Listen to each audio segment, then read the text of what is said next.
So I'm going to try to do a couple of things this evening with you. One, introduce the office. Two, talk to you about how we've been engaging as a new office for the last several months. Three, I'm going to get into the specific information from the residents and community members that participated in our engagement within zip codes of Maunalua Bay. And then I'm going to change it a little bit and really get into, I hadn't had a chance to watch last week's talk, but obviously I have a lot of interest in how we describe that storm and how we describe that event. I'm going to harp on something that really bugs me, and that's called the 100-year flood. And we'll talk a little bit about that later on. And then I'm going to overwhelm you with all sorts of links to web map viewers that you can go and become as informed as anyone else about all of this data. So with that, as Doug said, I went from the University of Hawaii Sea Grant College program to the City and County of Honolulu's Office of Climate Change, Sustainability, and Resiliency. Both mouthfuls, but I'm happy to talk about the office here. Who remembers back in 2016, on the ballot was a charter amendment proposed to create an Office of Climate Change, Sustainability, and Resiliency. Overwhelmingly, the voters of this island elected to create that office. You can learn more about the office and the specific charter mandate at resilientoahu.org, but just a few generalizations up here. Obviously, greening our own city operations, walking the talk, as well as hopefully saving us money in terms of our resource expenditures.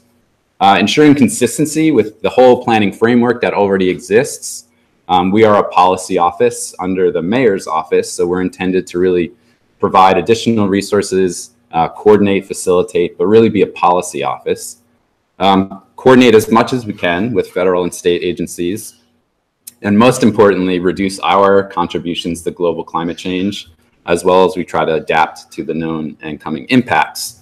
The other thing you might be interested to know is that at the same time the office was created, that same ballot amendment created a new official city commission. So you can think of the Fire Commission, the Liquor Commission, the Planning Commission.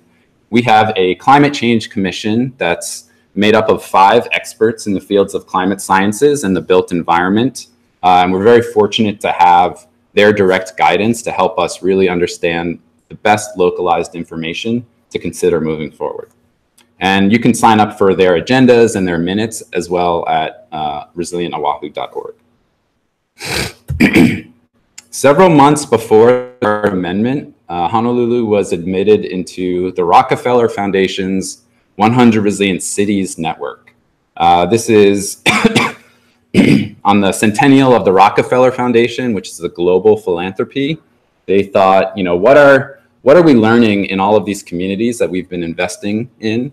And again, with a global perspective, and they were learning a lot around the challenges of the 21st century, which include globalization, urbanization, and compounded by global climate change. So they thought to have this initiative to support 100 cities around the world to really address these social, economic, and physical challenges. So we're really excited. We were actually admitted in the 3rd and final round. We applied each of those 3 rounds. I think we're somewhat fortunate that we weren't admitted in those early rounds where those cities have had some growing pains with the foundation. But we should feel fortunate that staff members were even encouraged to attempt to go for such an initiative. We had great partnership with the university at that point in time on the application. There were over 1,200 cities that applied in aggregate over those 3 rounds. And there we are out in the Pacific. We're direct partners with a few of the US cities, which are all at different stages. So we are partners with New Orleans, Louisiana, somewhat with Norfolk, Virginia, a lot of similar issues around sea level rise and the need to work with the Navy and Department of Defense, as well as Greater Miami and the Beaches, which is actually an agglomeration of 4 jurisdictions around there. And the award does a few things. So I want to make clear that it's a grant. It is an award to the city. It does 4 things. 1, every city is to produce a resilience strategy, which is a brand new document that we'll be talking about. Every city needs to hire a chief resilience officer, who is also the executive director of the office that I work under. And then it also provides, as that map showed, direct access to this cohort and this learning network across the globe, but also affords us access to certain specific pro bono services that we can tap into around some of the challenges that we will identify in the resilience strategy. So I mentioned the strategy. There's a lot of like foundation jargon in all of this, but the main point I want to make is, I'll be offering some of the insights from the engagement process, which was really all of that left-hand side of the timeline. Actually, just tomorrow, we will be transitioning into this discovery area analysis section, and we'll be kicking off some working group meetings just tomorrow morning. So we're very excited about that. And the way that we approach this concept of resilience, which can be pretty heady and can be very academic, and the way Rockefeller provides this city resilience framework is around shocks and stresses. And a shock is just that. It's a moment in time. It's an episodic event where the consequences can be pretty severe, but hopefully we've established some kind of mechanism so that we can respond and recover, and those impacts diminish over time. You can think about something like a hurricane. Hurricane Hector fortunately passed by. That's actually a blurry image of Hurricane Iniki, the consequences from that in 1992 on Kauai. So something like an economic shock, infrastructure failure, some kind of storm, a tsunami, et cetera. So again, it's that punch to the gut, which you have to bounce forward from.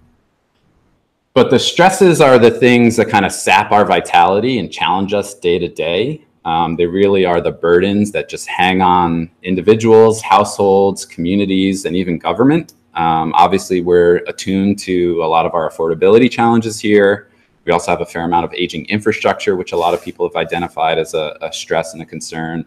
Other concerns about reliance on import, reliance on specific industries. All of these things are really just what we all know day to day. Rockefeller had a very interesting comment when we had our first launch back in June of last year. We did a bit of the same kind of questions that we did with community members over time. And they said, we've never come out of this agenda setting workshop with such unanimity in where people feel the challenges are. Is that unanimous? Yeah. Not like that I'm private. Unanimity around the shocks and the challenges. And I think we all understand this, right? We have this base vulnerability just from our island geography and our location, so remote, but we also experiencing these things. They're really pressing and in the news, and we think about them all the time. So again, it can be pretty heady, but we try to just conceptualize it around the capacity to survive, adapt, and thrive, no matter what those shocks or stresses are. But it's one thing to acknowledge any of those challenges, and it's a whole other thing to put intentional actions into place to address those and do different than before. And all of this is being compounded by global climate change. So this is our atmosphere. It's the very thin blanket that allows us to inhabit this earth. I've heard it been described as sort of analogous to the thickness of the apple skin on an apple, right? So actually, on my drive from Fosse Municipal Building to here, I've in essence reached the end of our atmosphere if you just go straight up. So it's only like 10 to 12 miles. And we're doing a lot of things within this volume. We think about it as the heavens and it's this vast space, but it's this thin volume across the globe, which we've kind of taken the reins of. And we know what the driver of this impact is. It's all of us, right? It's all of our behaviors, and it's the way we've grown as people for the last couple of centuries. Every time we turn on our car or use some form of energy that's not renewable, we're adding more and more threads to this blanket. And the foundational science for this was done here. This is the famous Keeling curve atop Maunalua Observatory. And this is the concentration of carbon dioxide in the atmosphere, which is charting very well with increased global temperatures over the last the same time period. And it's not just on the global scale that we're seeing these observations. We've actually already observed at almost 2 degree Fahrenheit increase of temperatures across the state here in the last century. And the projections, depending on what path we put ourselves in terms of continued emissions, can really chart a different environment than we really understand today in terms of temperature and comfort and the things that make it enjoyable to live here. So we know this, right? We're adding more and more threads to this blanket, and it's getting hotter, and we're trapping more and more of this heat. But that heat is energy, and it wants to express itself. And it's expressing itself in weirder and more extreme ways. The hazards and the events are still the same. There's still storms, there's still floods, there's still temperature spikes. But the extremeness of those has really grown as well in the last several decades. Even here in the United States, we're seeing more and more billion-dollar disasters declared around the country. And these range from severe storms to even winter storms, wildfires, flooding, etc. And interesting, we're also seeing across the globe this increased gap between insured and uninsured losses. And I haven't really dug into this too much, but I could think of it in two ways probably. We just have more things that can get damaged, and they're probably being put in vulnerable places. But I think also the flip of that is we're having events happening in places where they have not happened in the past. So the mindset and the traditional mechanisms that we can buffer ourselves, such as insurance schemes, aren't the normal practice. So people aren't really covered for the potential of these different events.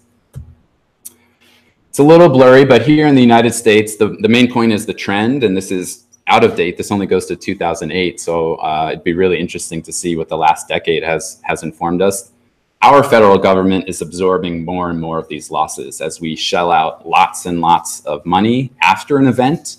The thing that we obviously want to think about is what are those mitigative actions that we should be doing prior to any kind of an event? And we'll talk a little bit about the city's hazard mitigation plan being updated currently. And again, just another trend to drive the point home that these impacts are becoming more severe and more frequent. We've had a tripling of federal disaster declarations since the 1970s. But it's not just all out there. We're observing a lot of these things here too. You probably remember a very active and humid and hot El Nino season, 2015 into 16. During that 12-month period, we had 11 days of record rainfall, 24 days of record heat, as well as 9 months of drought. So these extremes are really things that are going to challenge us moving forward because a lot of our management schemes and a lot of the data that we have to think about how to regulate are really based on hindcasting. And there are a lot of other local long-term trends. You're probably familiar with our reduced trade wind days. We've seen since the 1970s where we experienced something like 280 to 290 typical Northeast beautiful trade wind days. We're now down to about 210 to 220 annually. And this impacts our rainfall, though we're getting it in these really episodic events. And then obviously the known impacts and the observable impacts right now as we're in the tail end of the summer king tide season, which has additional impacts from some of the lingering surf from Hurricane Hector. So as we're going out talking about resilience and talking about the hope for this resilience strategy, what we're really trying to say is we know that at some point in time, there may be an event. It may not be an island-wide event. It might be a localized event, such as the speaker spoke about last week. But we want to consider and think about what we're doing to prepare for that event, to do different into the future, so that we're not on some kind of diminished path or diminished state moving into the future. Some people have used examples of Detroit when talking about this particular theoretical slide. You know, a place that sort of overinvested in infrastructure, was solely dependent on one type of economy. That all crashed. They had all this stuff that they couldn't afford to maintain, and the population went adrift. So they had to really think about how to recover moving forward. You could also think actually about Hurricane Iniki and the island of Kauai. it was a very rational decision at the time to just get people back sheltered and back in homes and get businesses running. And there was a tough decision to not necessarily require all reconstruction to come up to even current code at that point in time. So unless some of those structures have had other improvements or enhancements since the early 90s, they're potentially just as vulnerable today as they were almost 20 years ago. And this is really just to drive it home. So this is, again, that 2015 period. This is a composite image of all the storms that came into our basin at that point in time. Probably could have updated this with a current image of the Eastern Pacific through to the Central Pacific and the couple of storms that are brewing right now. So that's the kind of intro we would give people before we then ask them questions around resilience. So I want to talk about our engagement strategy. Obviously, that kind of information sets some bias. We were also doing a fair amount of the engagement during the very active Atlantic hurricane season and seeing the impacts to some of the island communities, including US Virgin Islands, Puerto Rico. So while we think we're attuned that this is not scientifically sound social science engagement surveys, et cetera, I think we're actually, what we received is very consistent with what people think generally and is consistent with things like our hazard mitigation plan.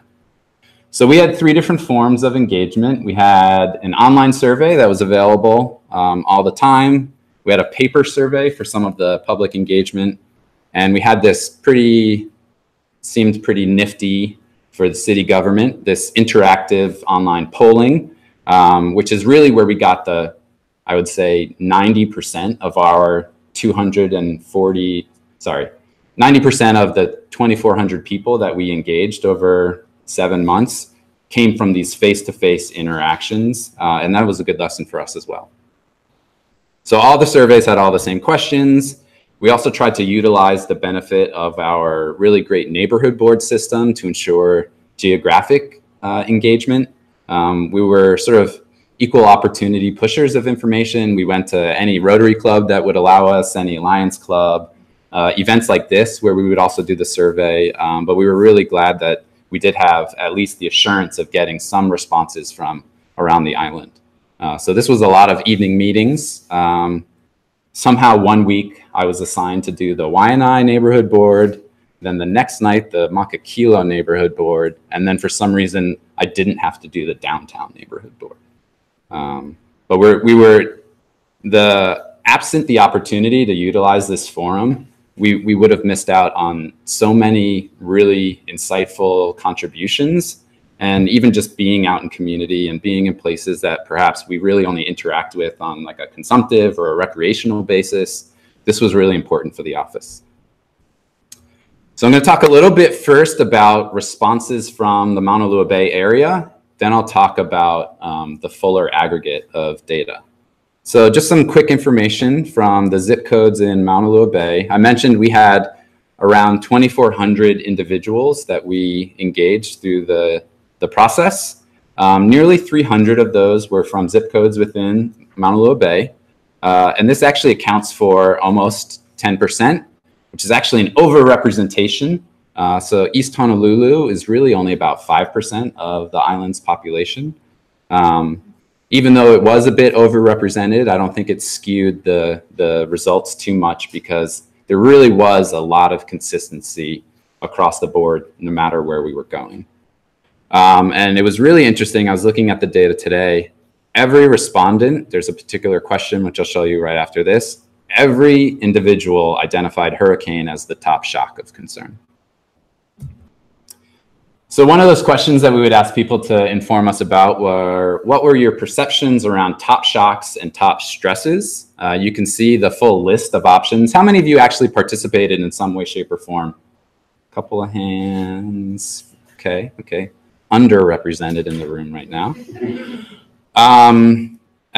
What you can't see right now is the full aggregate, but the point I wanted to make is that there actually was a lot of consistency. These are almost exactly the same responses if we look at the full data. So top shocks, hurricane, tsunami, infrastructure failure, rainfall, flooding, external economic crisis. I find it interesting that rainfall flooding is so low and hurricane is so high, because if you think about this island, there's never been a direct hit of a hurricane, although we've had a fair amount of damage and impacts from rainfall events, from non-named storms. But we didn't guide people in thinking about the questions. We didn't say, you know, what's the level of consequence you're concerned about? What's the level of probability you're concerned about? We just wanted to gauge people where they were at. So it's actually pretty appropriate that hurricane obviously is number one. And then on the stresses side, there's a little bit of deviation from the aggregate data, but aging infrastructure, climate change impacts, which includes things like sea level rise, changes in precipitation, drought, heat, etc. Cost of living, lack of affordable housing, over-reliance on imports, and then the rest kind of just tail off. You see that? Some of the other questions that we ask people, you know, we would ask, what's your top shock? And then we would say, what is one thing that we could do to address that shock?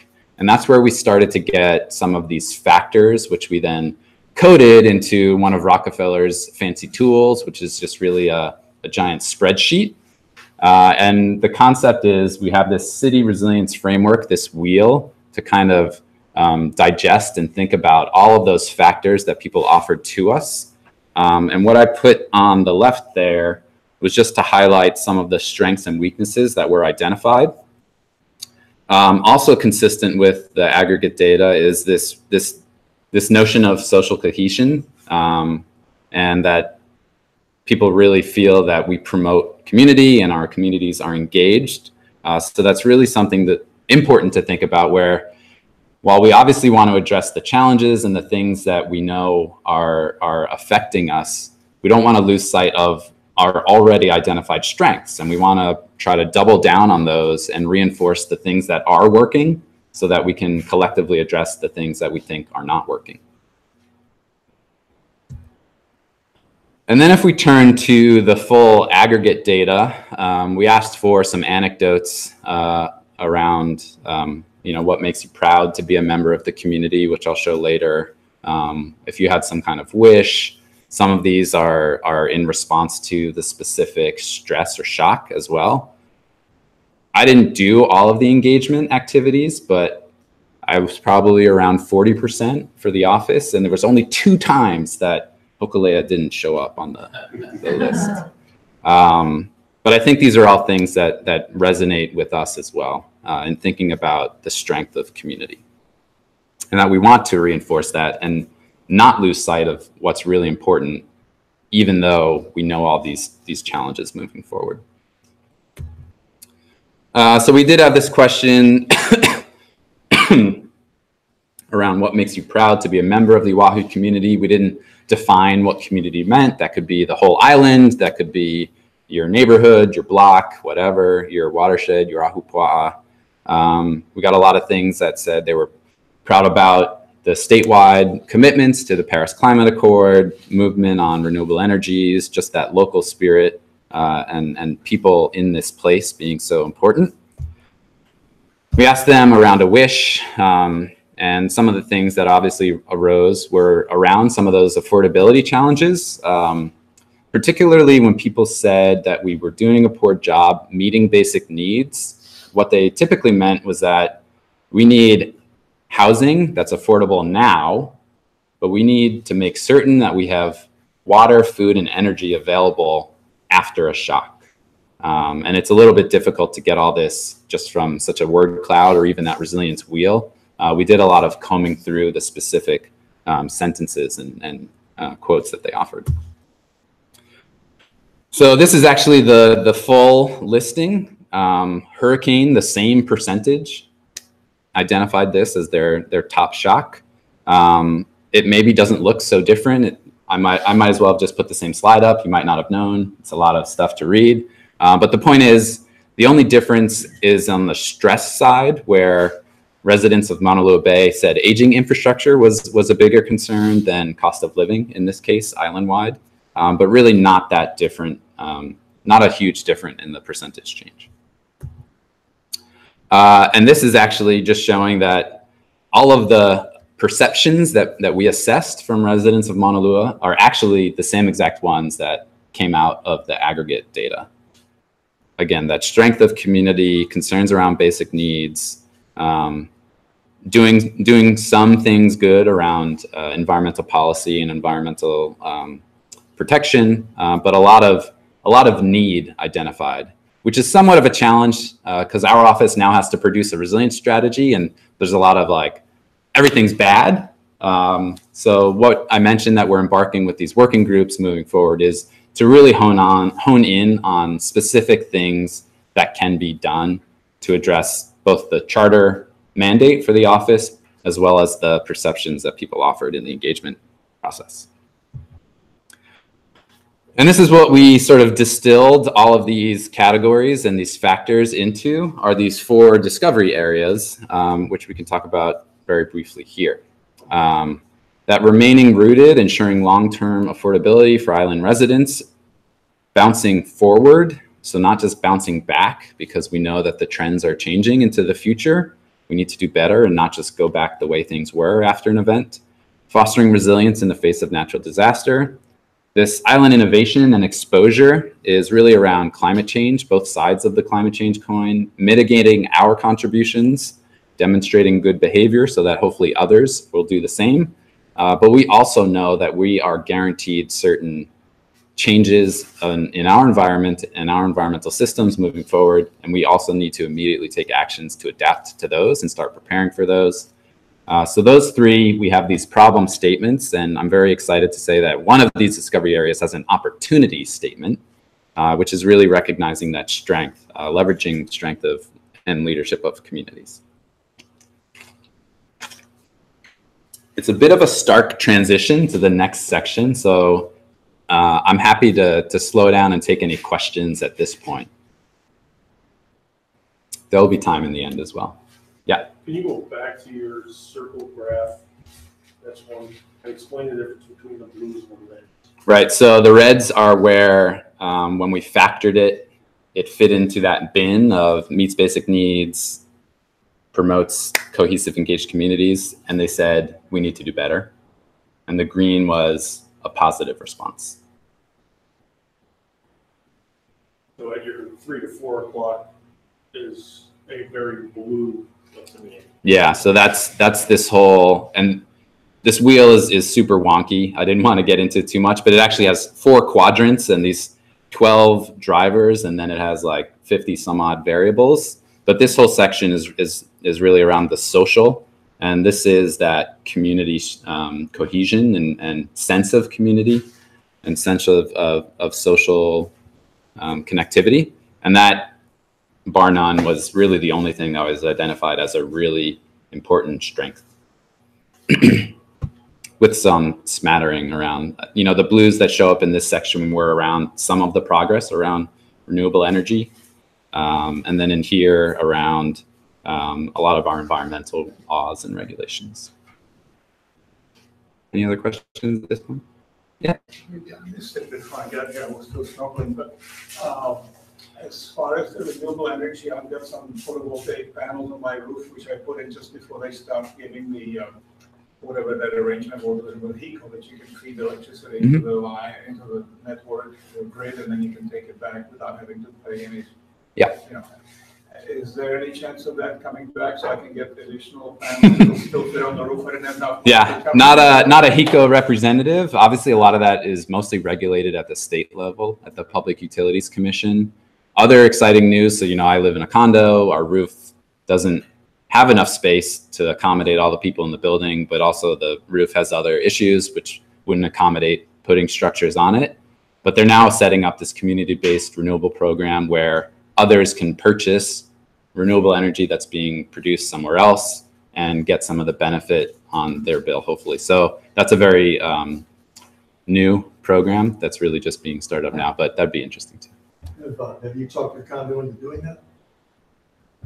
Talked your condo into participating in community solar? No, haven't brought it up. Wife's on the board, so maybe I should ask her. I've tried my condo, and it's been trying since it first initiated the idea. Yeah. It's just no response. Yeah. It's a new program. Last question. Is the metro ever going to reach Hawai'i? Actually, I think the second or third version, you know, there's been like 4 or 5 iterations. The first plan was in the late 60s. One of them, maybe 2 or 3, actually was like a downtown Hawai'i rail project. I don't have opinions on it this evening. Because the bus takes forever to go to Hawaii. Yeah. Okay. So as I mentioned, this is a very not well-formed transition. But I think as it relates to hopefully what the presenter offered last week and just some of our considerations, especially as you hopefully dive into the web resources that I make available to you, but also just your conceptions around these terms that we throw around. I guess I just wanted to offer open-ended question of what do you think when you hear the 100-year flood? Insurance, that's a very appropriate response. So he said insurance because if you are in a mapped special flood hazard zone, you are required, if you are carrying a mortgage, you are required by the federal government to have flood insurance. So that is our national flood insurance program. Yeah. Okay, let's just get right into it then. I would also say that I'm usually the kind of presenter that really doesn't have words on slides and I just talk to the images. The next several slides have no images and way more words than I think are appropriate. But as I mentioned, I wanted to harp on this topic. I may read them verbatim with you because I think it's that important. So the 100-year flood, and we're not talking about a 100-year rain event because those are also 2 different things. Rain is just the subjective thing that falls from the sky, which we can measure, and they can say, what is the recurrence interval for that rain event? What causes flooding is what we do on the landscape and or any antecedent conditions around soil moisture, etc. So the 100-year flood is incorrect. And actually, it's really difficult when you do science communication and you use a term, and then all of a sudden you realize that it's creating more confusion than comprehension, and you try to 180 from that. Those kinds of things stick. You know, like I grew up in Long Island, and they tried to rename a bridge going into New York City. No one calls it the Robert F. Kennedy Bridge. It's the Triborough Bridge. So that's difficult at this point, but FEMA's getting better at it. The state is getting better at it, and hopefully the city is also getting better at it. What the 100-year flood event means is in any given year, there is a 1% chance that that event could happen. Or there's 99% chance that that event won't happen. So those sound like pretty good odds in any given year. But if you were to think about the 100-year flood over a 30-year mortgage, again, that 1% chance is 0.01. The 99% chance that it won't happen is 0.99. The math is up there. If you were to compound that 99% chance that it won't happen over a 30-year period, the flip of that is what is the percent chance that it could happen within that 30-year period? 1 in 4. So that's a very different concept if you're thinking about risk and what it means to an investment, what it means to even public infrastructure. And this is something that even myself, so I'm a certified floodplain manager, which is this program from the Association of State Floodplain Managers. And I hadn't really come across this good of a translation until sort of like popular media started talking about it last year after all the misuse of this anachronistic term that was really bandied about too much. So we talked about insurance. If you are located in one of those mapped special flood hazard areas, which we have several maps in the next couple of slides, there is a 1 in 4 chance of that mapped flood scenario happening over a 30-year mortgage. It might never happen. That's what chance is, right? So that's why something like carrying insurance is important to buffer and mitigate against the risk to your investments. But it could also happen twice in a year. It could happen twice in a month. And then over time, that recurrence interval would just be updated with the new information. And one of the challenges right now with our maps and our data is that they are based on historical events. And we haven't really found a good way to incorporate some of the other projections we have around climate change to include them in our rules and regulations, which are really all about the protection of life, safety, and property. So I tried to dig into it a little bit with one case example using some of the tools, which I'll share with you moving forward. I found Wailupe Stream. The most recent sort of study specifically for Wailupe Stream was in the late 90s, supported by the US Army Corps of Engineers. And the thing that I was actually I didn't really care about the designs because I don't think any of them actually happened, but I wanted to see what kind of historical data they had around flooding events. And they identified specifically these 3 events. I didn't go and try to do more research to see if there were other events that caused flooding in the area. But we see 1958, 1967, and then obviously the New Year's storm, 87 into 88. But we also know that there's been a fair amount of recent flooding since that report came out. I did some quick searching. I'm not that familiar with the neighborhoods out here. Found news reports from early 2000s, so 2005, specifically noting Wailupe Place. So that's Makai of Kalanianaole. Talked about rain flooding 10 homes and garages on the street. And then obviously the event that was the main point of last week's presentation was the April flooding, again talking about Wailupe Place. They said it looked more like Wailupe Lake at midday, as several feet of runoff were still just sitting there ponding, right? So we have these steep and short watersheds, very truncated watersheds. We have these low-lying coastal plains, some of which are filled land, so that when that water is very flashy and it could be in one watershed and not the neighboring watershed, that water wants to rush out as fast as it can. And that's what we've done with a lot of the streams. We've created these trapezoidal channels to do just that.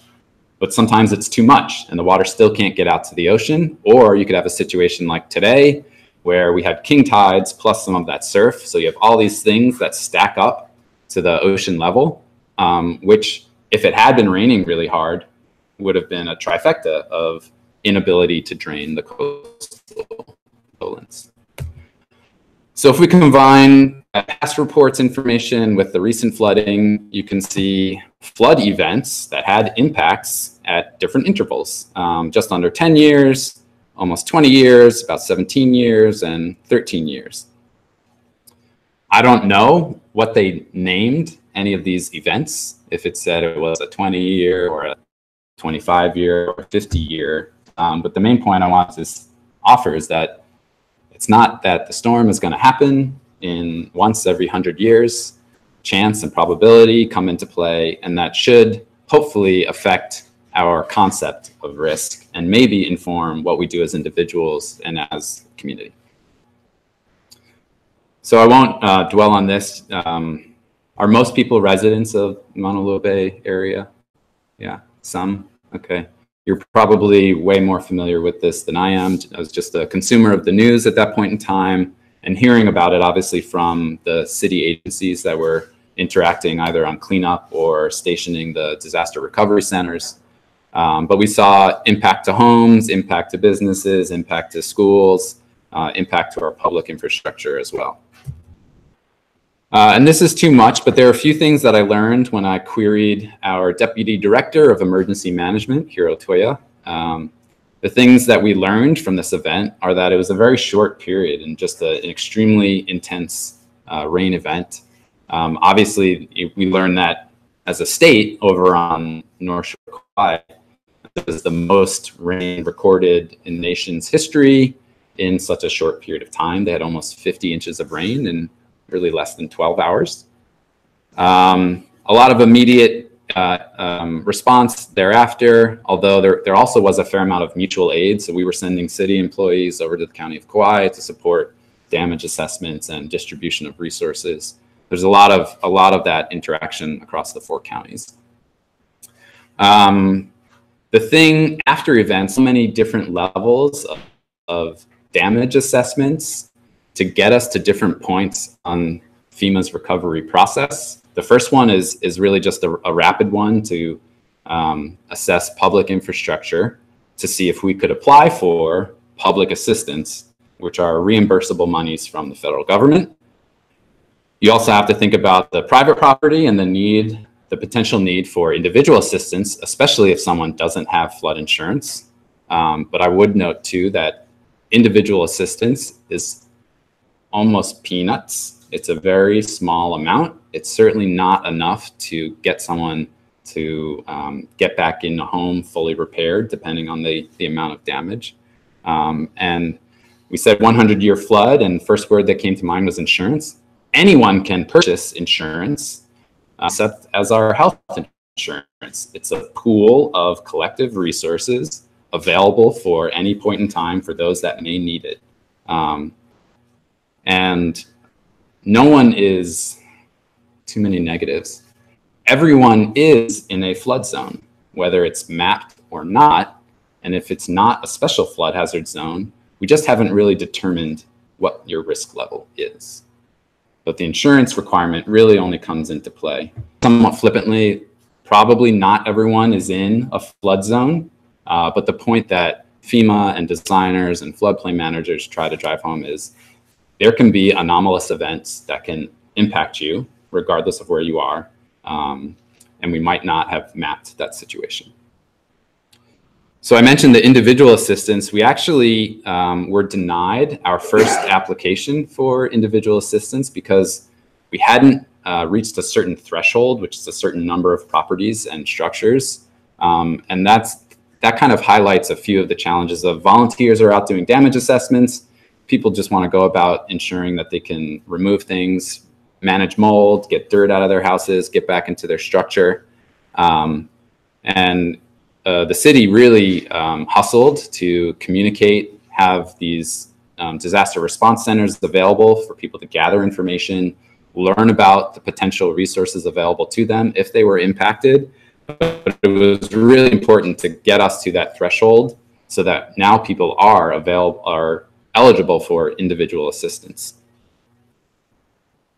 And then some of the lingering efforts that are going on, we've now been granted public assistance for some of the repairs of certain public infrastructure. Individual assistance is on its way for individuals and households, although that is also a very protracted process. I have a lot of family members in the greater New York area, and they were several years still wrangling with FEMA and trying to work through those reimbursables. Though the Joint Disaster Recovery Center is closed, people can still submit information and access information through the end of this month. And there are other awards through the federal government, not just FEMA has money, but Small Business Association offers disaster loans. But it might surprise you that actually in Hurricane or Superstorm Sandy in New York, New Jersey area, the federal agency that doled out the most amount of money was HUD. They also have disaster relief funding. And obviously a lot of the community development block grant monies that we receive as a state go towards housing assistance and community design, and they can do things for public infrastructure as well. So HUD was actually the tip of the spear when it came to giving out billions and billions of dollars in New York. And I did see in a news story that this was described, although maybe Doug will counter me or anyone that was at last week's talk. I heard that this was described as somewhere between a 25 and a 50-year flood. Is that consistent? Yeah. Okay. 25. That's a big range though. Yeah. Okay. So, that was a bit boring in terms of white slides and black text, but the thing that I wanted to think about and drive home was, we were gauging community members around their perceptions of resilience as a concept. but I want us all to think about and maybe reassess our perceptions around risk and how do we receive and understand this information, or where can we go to find more information to become better informed. One place you can definitely go is the city's Department of Emergency Management for a lot of things, but I wanted to highlight that they are currently updating our hazard mitigation plan. And if you're not familiar, these are required plans by FEMA that make us eligible for the kinds of support that we are now getting. And they also identify mitigation actions, right? So I mentioned that we want to take time and earnest efforts to mitigate against the things that we know challenge us, particularly for this kind of a plan around natural hazards, so not man-made hazards. They do have an online survey that they ask people to share and participate in, and this is going on through the month of November. Also, something that was really important post the April flooding were some of these community preparedness groups. A lot of leadership from the Aina Haina Prepared Group and the Hawaii Kai Lions Club. And that really highlights the information that we received from community members about strength of community and social cohesion and stepping up and supporting your neighbors in these moments of crisis. And it just totally reinforced all the things that we learned or heard over the past 7 months from the engagement.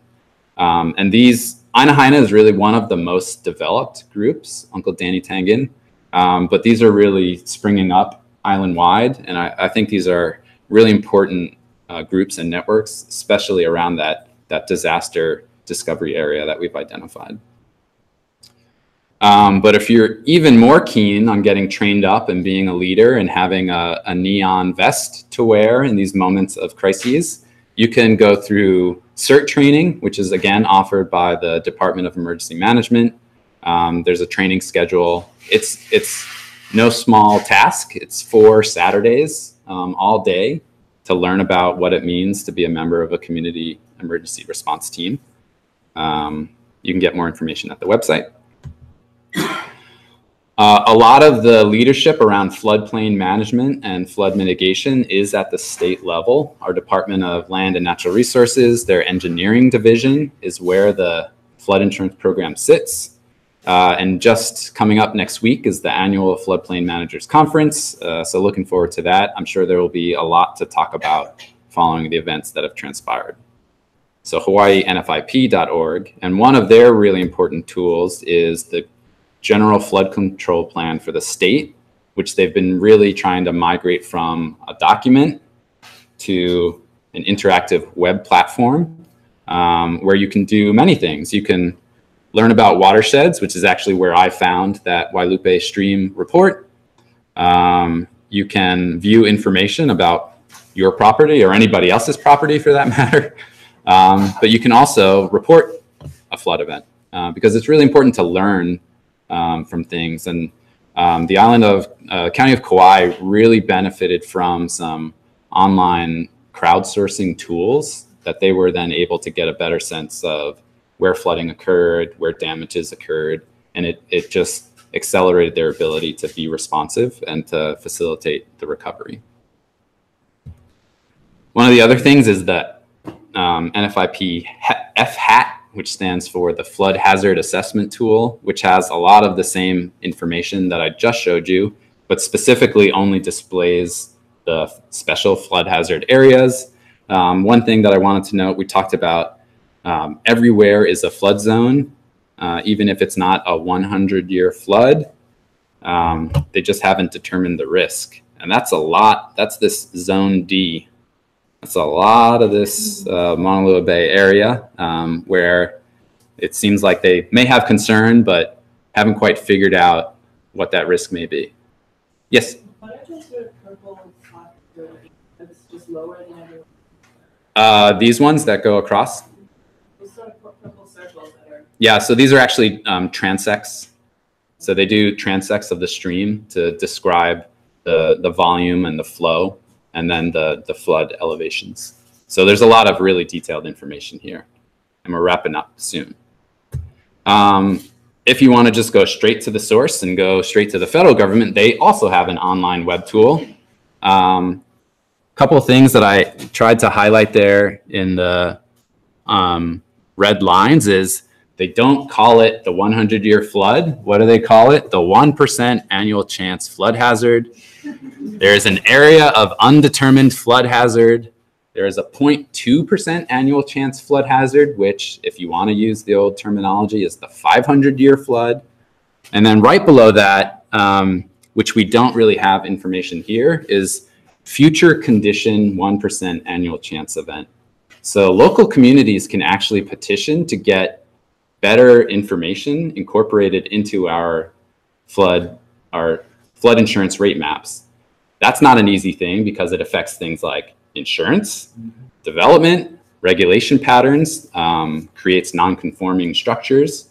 Following Hurricane Sandy, New York wanted to include concerns around sea level rise, and they worked with FEMA and they created these maps, and they were like, whoa, too much. And now they're trying to petition to scale those maps back a little bit, just because it can be really severe. And it's not just risk and data and information. It really does impact our rules, regulations, and people's investments. But the thing we want individuals to know is to understand their own risk and determine their own thresholds for those risks.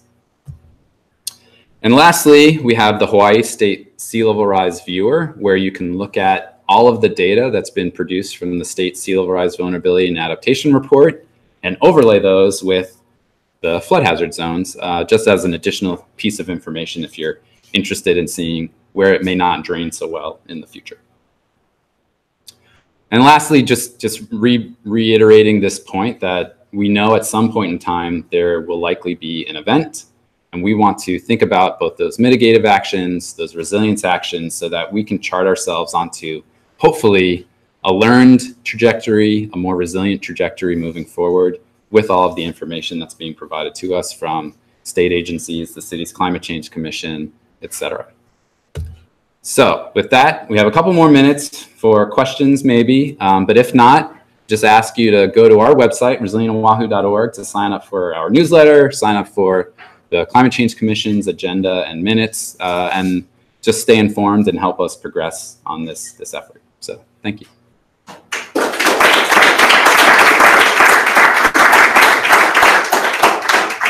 have 4 minutes for questions. So we do have time for questions. I did have one, and it was actually more to do with Honolulu Bay itself. NOAA had an initiative to try and get a marine sanctuary going so we could bring more resources in to help the reef, which is critical to mitigating king tides, sea level rise through climate change. I know that initiative was kind of shelved. Do you have any more information about it? I do not, honestly, no. Yeah, I don't think there's any plans that I know of for them to go to revisit that. I think they might be looking back and reassessing where they should be going, but there's nothing. So the reef is going to do whatever happens to it. Yeah, I mean, and that's part of, I mean, it's part of, and sorry, I'm jumping down the time here, but that's a lot of what we're trying to do. Bring those resources back in and trying to address some of it. But from NOAA's side, they'll be helping with data collection, grants, things like that, but it won't be a sanctuary. Husgrave won't be involved. We don't have control over what's happening. It would be stuff of having departmental separately. Thank you. Yeah. Are there any programs or subsidies for creating a bomb shelter in the volcano? My property goes up against the volcano that forms, that Hanauma Bay was formed from. Yeah, I'm definitely not familiar with any very stiff, you know, incentives or support for something like that. Yeah. So if we go to your website, would we learn more about some of the initiatives that you thought about in terms of mitigate the flooding? Those are raising. Right. Eventually. So the main thing that our office is working on is this resilience strategy, which is a brand new document that's never existed. We're a brand new office that never existed. The next several months through like March, April of next year, we'll be honing in on questions getting specific and not just making this a catch-all, we wish we could do everything. And that's what we're engaging the working groups on tomorrow. So it's invited participation.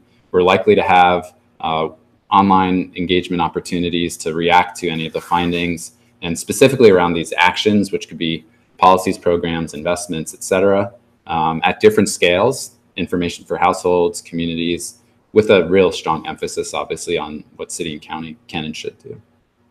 Yeah, it's certainly not developed out at this point, but that'll be where we share information.